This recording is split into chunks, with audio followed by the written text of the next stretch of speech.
Basically Imran Khan साहब को एक बार फिर कोशिश की जा रही है साबित करने की कि ये वतन दुश्मन हैं, साथी हैं, सपोर्टर्स हैं, वो बुनियादी तौर पे शोहदाओं के खिलाफ हैं। इतने संगीन सिचुएशन सूरत हाल में भी प्रायोरिटी लग रही है इमरान खान। स्पेसिफिक वर्ड्स में उन्हें कहा गया कि इमरान खान हमारा दुश्मन नंबर 1 है। इतनी नफरत कि गलतियां थम ना पाएं। अस्सलाम वालेकुम, आप देख रहे हैं लेट अली शो यू, मेरे साथ अली मुस्तफा के। और आज के प्रोग्राम में एक नई साजिश कह लें, वीडियो कह लें, प्रोपेगेंडा कह लें, तैयार की गई है और पेश की गई है सोशल मीडिया पे और चैनल्स के ऊपर इमरान खान के खिलाफ। इस मुहिम के तहत जो कहा जा रहा है, अता तारड़ आपके जो नए इंफॉर्मेशन मिनिस्टर हैं, ख्वाजा आसिफ आपके डिफेंस मिनिस्टर और मेंबरान इक्तदार अफवाज पाकिस्तान के कुछ मेजर जनरल्स भी उसमें शामिल हैं इस प्रोपेगेंडा कैंपेन के अंदर, जो बेसिकली इमरान खान साहब को एक बार फिर कोशिश की जा रही है साबित करने की कि ये वतन दुश्मन हैं, वतन मुखालिफ हैं, एंटी स्टेट हैं। वही सब चीजें जो हमने पिछले 2 साल में देखी हैं वो रिपीट पे चले जा रही हैं। अफवाज आर्मीज के अंदर एक टर्म होता है री इन्फोर्सिंग फेलियर, यानी अगर आप एक गलती करें तो उसको करेक्ट या सही करने के बजाय आप वो दोहराते रहें। तो इसके खिलाफ हर अफवाज के अंदर, चाहे वो अमेरिका में, ब्रिटेन में, कनाडा में या पाकिस्तान में, पढ़ाया जाता है मिलिट्री एकेडमीज में, डू नॉट री इन्फोर्स फेलियर, गलतियों को दोबारा मत दोहराओ।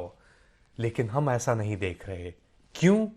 क्योंकि अब एक नई वीडियो जो आई है उसके अंदर इमरान खान साहब को ये जो सर्कुलेट हो रही है, दिखाया जा रहा है कि जी ये इनकी जमात और इनके जो साथी हैं, सपोर्टर्स हैं, वो बुनियादी तौर पे शोहदाओं के खिलाफ हैं, पाकिस्तान के खिलाफ हैं। और रीजन क्या दिया जा रहा है? हाल ही में जो 7 पाकिस्तानी अफवाज पाकिस्तान के शोहदा थे नॉर्थ वजीरिस्तान में, उनके शहीद होने के बाद वीडियो सर्कुलेट हुई, मीम सर्कुलेट हुई ऑनलाइन, और इसके अंदर एक बार फिर इल्जाम लगाया गया इमरान खान के साहब के ऊपर। उन मीम्स के अंदर, कुछ मीम्स के अंदर वो मुनासिब नहीं होगा दिखाना, मगर कुछ में तस्वीरें जहां पे जनरल आसिम मुनीर साहब भी हैं, आसिफ अली जरदारी साहब भी हैं, शोधाओं को कह रहे को इल्जाम लगाया जा रहा है कि ये हमारे शोधा नहीं थे, ये हमारे लिए नहीं लड़ रहे, ये जमीनों के लिए लड़ रहे हैं। ऐसे ऐसे घिनौने किस्म के इल्जाम लगाए गए उन शोधाओं के ऊपर। और उसके बाद ये एक मुहिम चल गई कि जी ये तो है इमरान खान और ये इनकी हकीकत है, ये इनके सपोर्टर्स की हकीकत है। तो इस तरीके से एक रीइंफोर्स फेलियर की जा रही है। मेरे ख्याल से यहां पे थोड़ा कॉन्टेक्स्ट देना जरूरी होगा, क्योंकि ये तो इंसिडेंट हुआ है और आप डिबेट कर सकते हैं कि किसका कसूर था, ये किसका फॉल आउट था। ये तहरीक तालिबान पाकिस्तान, हाफिज गुल बहादुर साहब के जो उनका एक नीश है, उन्होंने इसकी रिस्पॉन्सिबिलिटी जरूर कबूल की। तो इस सब चीजों में इमरान खान साहब आके कहां से गिर पड़े। इट गोज टू शो कि इस वक्त भी इतने संगीन सिचुएशन सूरत हाल में भी आर्मी की प्रायोरिटी हाफिज गुल बहादुर साहब और टीटीपी नहीं लग रहा। यहां तक कि उन्होंने हमले किए हैं अफगानिस्तान पे, उनके ऊपर एरियल हमले। प्रायोरिटी लग रही है इमरान खान और पाकिस्तान तहरीक इंसाफ। तो ये जो मिस्ड प्रायोरिटीज हैं, स्क्यूड प्रायोरिटीज हैं, रीइंफोर्सिंग फेलियर वाली बात दोबारा आ जाती है। और यहां पे एक हिस्ट्री लेसन मेरे ख्याल से बहुत जरूरी है, क्योंकि ये जो क्रूड मेथड्स इस्तेमाल किए जा रहे हैं, हम पिछले 2 साल से देख रहे हैं। जब से 2 साल यानी 2022 अप्रैल मार्च की या बात कर लें, जब से इमरान खान साहब ने वो साइफर था उसकी कॉपी लहराई थी, पेपर ऐलान करते हुए कि जी मेरे खिलाफ साजिश हुई है, इसमें अमेरिका शामिल है। बाद में आगे उन्होंने बाजवा साहब का नाम भी लिया, पहले बाजवा साहब का नाम नहीं ले रहे थे। मगर जब से उन्होंने वो साइफर उठाया डोनाल्ड लू साहब के खिलाफ, बाजवा साहब के खिलाफ, अमरीकी क़यादत के खिलाफ, तब से इनको एंटी स्टेट, एंटी आर्मी, दहशतगर्द, यहां तक कि दहशतगर्द भी पेंट किया गया। और यानी एक तरह शरीफ खानदान जब से आया तो उसके अंदर बहुत ज्यादा एक शिद्दत आ गई, ये जो टारगेटिंग थी इमरान खान साहब की, कैसे हमने देखा कि उनके घर के ऊपर, जमान पार्क के ऊपर हमला किया गया। जब वो कोर्ट गए एक बार इस्लामाबाद में हियरिंग के लिए, तो हमला किया गया उनके घर के ऊपर, जमान पार्क के ऊपर, शेलिंग भी हुई, बुलडोजर भी हुए। फिर हमने देखा कि जी 2022 के अंदर ही लेटर ऑन अपना एक ये भी इंसिडेंट था, जहां बाग हुए थे आपके तकरीबन 6 पाकिस्तान मिलिट्री के अफसर थे, ऑफिसर्स, सोल्जर्स थे, जो अगस्त 2022 में 2022 में जिनका हेलीकॉप्टर बलूचिस्तान में क्रैश हुआ, और उसके बाद ऑनलाइन ट्रोलिंग शुरू हुई, जिसके अंदर पीटीआई के फॉलोअर्स भी शामिल थे, और एक 30 साल का लड़का था जिसकी ट्वीट को लसबेला के अंदर उसको पकड़ा गया, उठाया गया, और यह कहा गया कि जी इनके ऊपर चार्जेस लगे, और उनको फरवरी 2023 में कन्विक्ट कर दिया गया इन चार्जेस के ऊपर कि ये अफवाज पाकिस्तान की तौहीन कर रहे थे, और इनकी जो ट्वीट्स थी वो एंटी स्टेट थी। तो ये एफआई एक बार गर्दिश में आई दोबारा इनसेंसिटिव कंटेंट के ऊपर, और इस केस को लेके बुनियाद बनाया गया कि जी पूरा ये प्लान ही ये है कि इमरान खान साहब जो हैं वो अफवाज पाकिस्तान के खिलाफ हैं, वो स्टेट ऑफ पाकिस्तान के खिलाफ हैं, इनफैक्ट वो दहशतगर्द भी हैं। और इसी चीज को एक बुनियाद, एक बेसिस बना के जब 9 मई 2023 में इमरान खान साहब कोर्ट गए, इस्लामाबाद हाई कोर्ट, वहां पे बैठे हुए थे रजिस्ट्रार के ऑफिस के अंदर, तो कोर्ट के प्रेमिसेस के ऊपर एक नफरी का हमला हुआ, जहां पे आके इमरान खान साहब को उठाया गया, लेके जाया गया, और उसके बाद हलचल मच गई।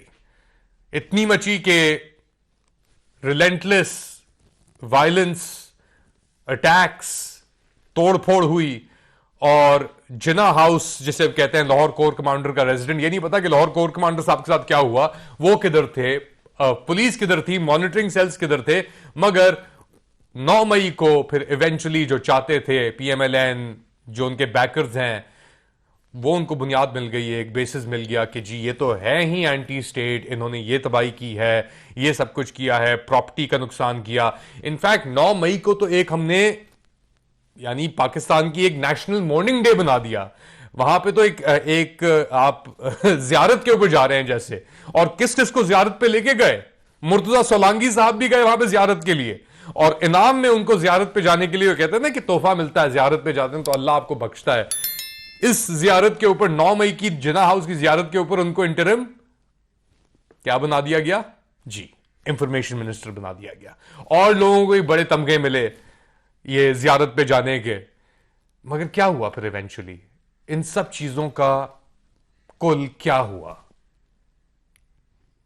यह हुआ कि 8 फरवरी 2024 को अकॉर्डिंग टू मौलाना फजलुर रहमान, 8 फरवरी को 9 फरवरी का जो पूरी मुहिम थी एंटी स्टेट टेररिस्ट की, इसका जनाजा उठा लिया गया। यानी लोगों ने जाके जो वोट डाले ना, वो 9 मई के जो वाकयात के बाद तशद्दुद हुआ था, दहशतगर्दी हुई थी लोगों के साथ, आम लोगों के साथ, इस मुल्क के अंदर, इस निजाम के साथ, इस आईन के साथ, उसके ऊपर एक वर्डिक्ट था। और ना सिर्फ ये मौलाना फजलुर रहमान कहते हैं, ये नजम सेठी साहब भी ये कहते हैं कि जी लोगों ने 9 मई का जो नैरेटिव था उसको बिल्कुल ही डिसमिस कर दिया, मुस्तरद कर दिया, फेंक दिया, यानी खत्म कर दिया। लेकिन इसके बावजूद भी